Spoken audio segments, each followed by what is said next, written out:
150 سالہ قربانیاں ہیں.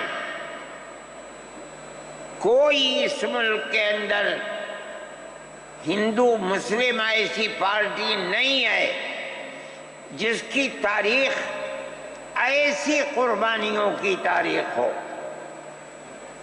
حضرت شاہ عبدالعزیز صاحب محدث دہلوی نے 1803 میں آواز بلند کی تھی کہ ہمارا ملک غلام ہو گیا. اس غلام ملک کو آزاد کرانا اس ملک میں بسنے والے ہر مسلمان اور ہر شخص کا فرض ہے. کوئی مائی کا لال نہیں تھا جو انگریز کی طاقت کے سامنے آزادی ملک کا نعرہ بلند کر سکتا. ایک مسلمان عالم دین نے اسی دلی کے اندر اس نعرے کو بلند کیا.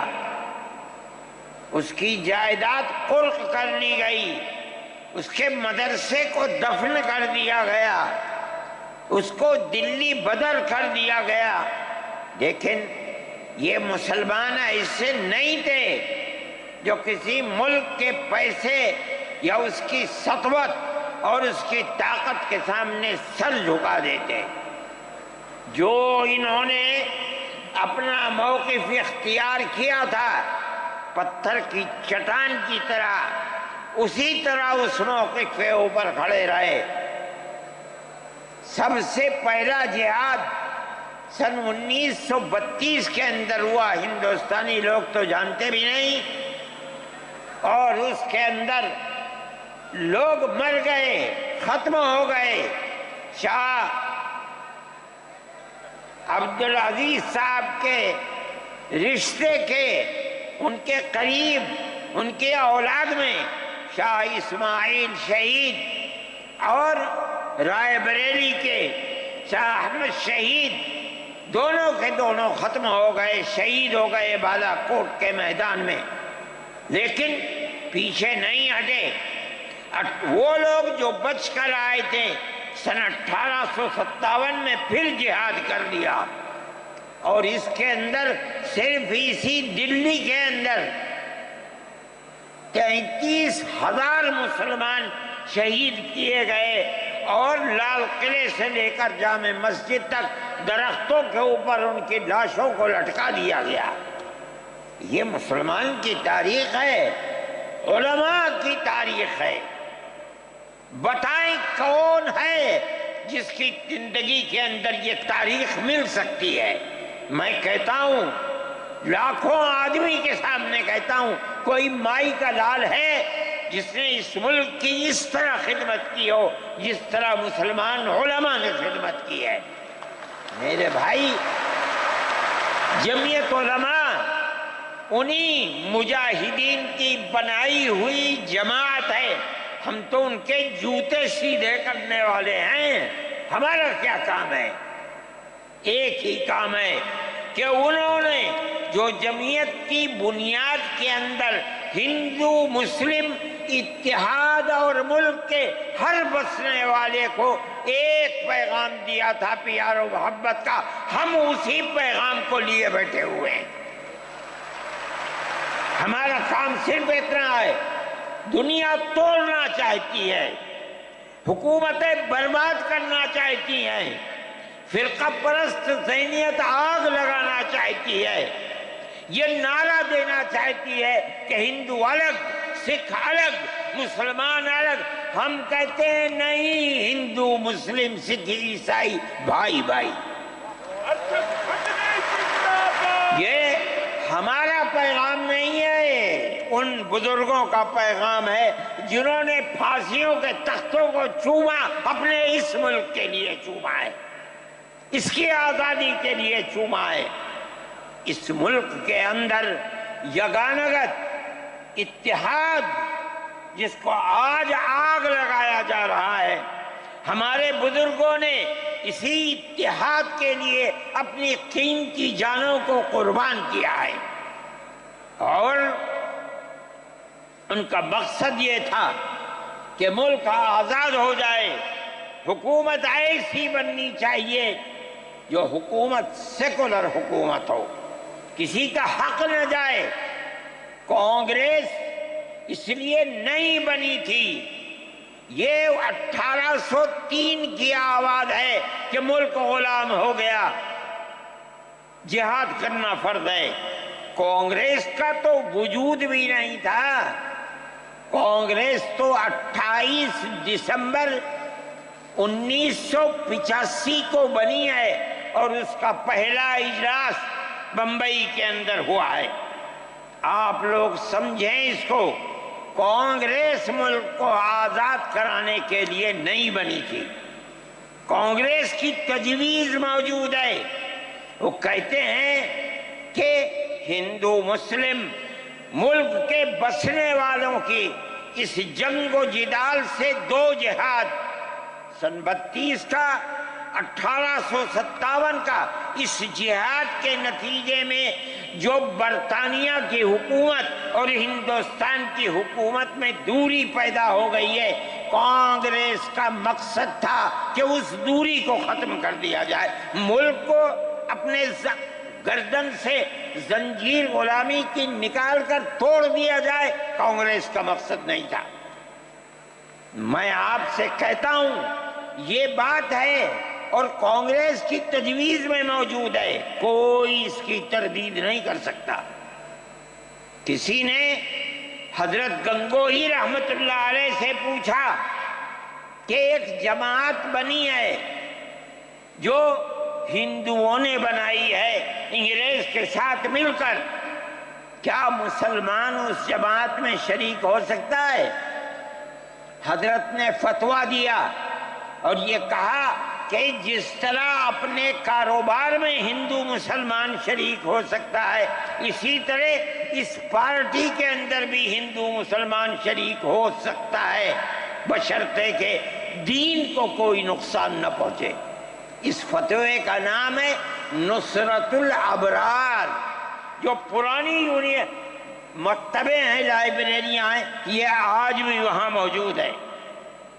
یہ صرف فتویٰ نہیں ہے، یہ اس لیے ہے کہ یہ اشارہ ہے کہ مسلمانوں کو کانگریس کے ساتھ شریک ہونا چاہیے اور کانگریس کے اس نظریے کو بدلنا چاہیے، کانگریس کے اندر مستقل غلامی کی زنجیر کو توڑنے کے لیے اور انگریز کے ساتھ جہاد کرنے کے لیے تیار کرنا چاہیے۔ مسلمان جوق در جوق اس کے اندر شریک ہوئے، کانگریس کے اس نظریے کو بدل دیا اور کانگریس کو ملک کی آزادی کے لیے کھڑا کر دیا۔ یہ مسلمان کا، علماء کا، جمعیت علماء کا کردار ہے۔ کوئی مانے نہ مانے، تاریخ میں لکھی ہوئی چیزیں ہیں، ہم سے پوچھے ہم وہ تاریخ کی لکھی ہوئی چیزیں لیں گے؟ ہماری تاریخ کو مٹا دیا گیا۔ وہ طبقہ جو آج ملک کے اندر اسلام اور مسلمانوں کو دفن کرنا چاہتا ہے، وہ ہماری تاریخ کو دفن کرنے کے اندر کامیاب ہو گیا، مگر ہم کہتے ہیں یہ ہماری تاریخ ہے۔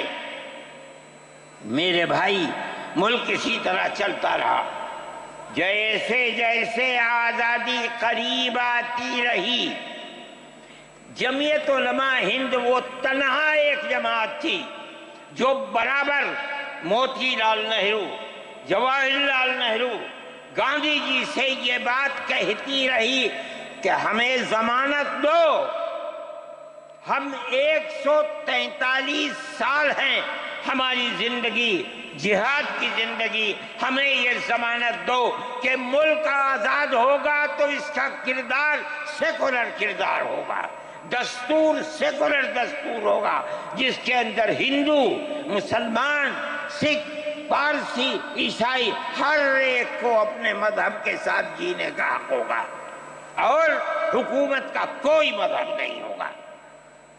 ہمارے پاس تجویزیں موجود ہیں، برابر ہمیں مفتی کفایت اللہ صاحب جو جمعیت علماء کے اس وقت صدر تھے، نام لے کر ان کے پاس موتی لال نہرو، گاندھی جی، یہ لوگ اپنی ورکنگ کمیٹیوں کی تجاویز بھیجتے ہیں، مفتی صاحب کرم فرما، مفتی صاحب یہ ہے کہ ہمارا ملک جب آزاد ہوگا ہم گارنٹی دیتے ہیں کہ ملک سیکولر ملک ہوگا۔ اس کا کیا مطلب ہے؟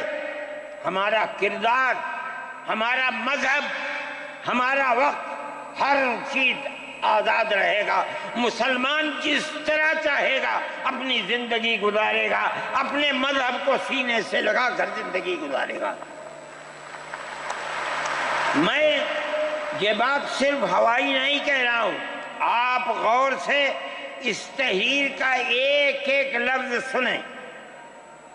ہری پور ضلع سورت کا اجلاس عام جو 19، 20، 21 فروری 1938 میں، 47 میں ملک آزاد ہوا، یہ اجلاس 1938 میں، اس سے بھی 9 سال پہلے، یعنی آج کے مقابلے میں 80 سال پہلے یہ اجلاس ہوا تھا۔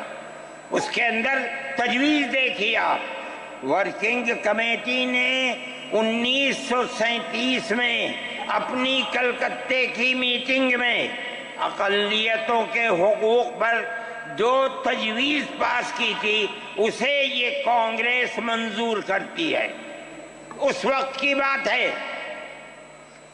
اور نئے سرے سے اعلان کرتی ہے کہ ہندوستان کی اقلیتوں کے تمدنی، مذہبی اور لسانی حقوق کی حفاظت کرنا کانگریس کا پہلا فرض اور بنیادی پالیسی ہے، تاکہ حکومت کی کسی بھی ایسی اسکیم میں جس میں کانگریس شریک ہو اقلیتوں کو ترقی اور نشو و نما کا زیادہ سے زیادہ موقع مل سکے۔ آپ الفاظ پر غور کیجئے، اور وہ قوم کی سیاسی، اقتصادی اور کلچرل زندگی میں پورا حصہ لے سکے۔ اس کے بعد اس بنیاد پر مسلمانوں کو مطمئن رہنا چاہیے کہ آزاد ہندوستان کی حکومت میں ان کا مذہب، مذہبی فرائض، اذان، نماز، جمعہ، عید، روزہ، حج، زکوٰۃ، مذہبی تبلیغ، مساجد، مقابر، قربانی، مذہبی جلوس، مذہبی جلسے وغیرہ جملہ مذہبی رسوم اور مذہبی ادارے محفوظ ہوں گے، اور اسی طرح ان کی تہذیب و تمدن، ان کے تعلیمی ادارے، خانقاہیں، امام باڑے، عیدگاہیں، تکیے، کربلائیں، آثار قدیمہ، اوقاف وغیرہ سب محفوظ ہوں گے، اور اسی طرح ان کی زبان، ان کی شاعری، رسم الخط وغیرہ سب کے سب آزاد اور محفوظ ہوں گے، کسی پر کوئی رکاوٹ اور قید نہ ہوگی۔ جو میں آپ سے کہہ رہا ہوں، آپ دیکھیے، یو پی کانگریس کا شائع کردہ election board, National Herald Press, Lucknow 1946 کے اندر، شاید 10 فروری جو میں نے نقل کیا ہے وہ مٹا ہوا سا تھا، اس کے اندر یہ بلیٹن شائع ہوا ہے۔ میں کہتا ہوں کہ ہندوستان کی جمعیت علماء کے بار بار کھچوکے لگانے پر وعدہ کرو کہ ملک سیکولر ملک ہے، وہ وعدہ کرتے چلتے ہیں۔ میں آج آپ سے پوچھتا ہوں کہ اس میں سب سے پہلی چیز ہے کہ مسلمانوں کا مذہب اور مذہبی فرائض محفوظ رہیں گے۔ آج میں پوچھتا ہوں، ملک کی آزادی کو 70-80 سال ہو رہے ہیں، بتائیے کیا محفوظ ہے مسلمانوں کا؟ آپ مذہب محفوظ ہے مسلمانوں کا؟ کیا آپ نے مسلمان مذہب کا مسئلہ قرآن و حدیث سے ثابت ہے. آپ جو کچھ کر سکتے تھے آپ نے نکاح اور طلاق کے اندر کر دیا. مذہب کا معبود ہے. آپ کی حکومت اتراکھنڈ میں ہے. آپ یکساں سول کوڈ، یعنی کوئی تعلق مسلمان کا مذہب سے نہیں ہوگا. گورنمنٹ جو قائم کرے گی اس کے اوپر مسلمان کو چلنا ہوگا. کہاں کا سیکولرزم ہے؟ کیا مسلمان اس پر اطمینان کر سکتا ہے؟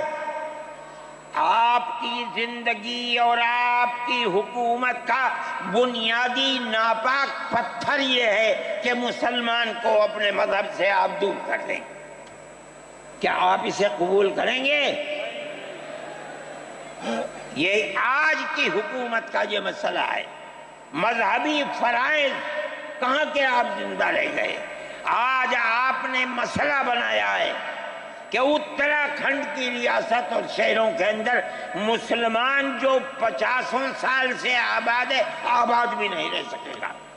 یہ آپ کا کردار ہے، یہ تصویر ہے اور ناپاک تصویر ہے. ہم کہتے ہیں جس تصویر کو آپ پیش کر رہے ہیں یہ تصویر سیکولر دستور کی تصویر نہیں ہے.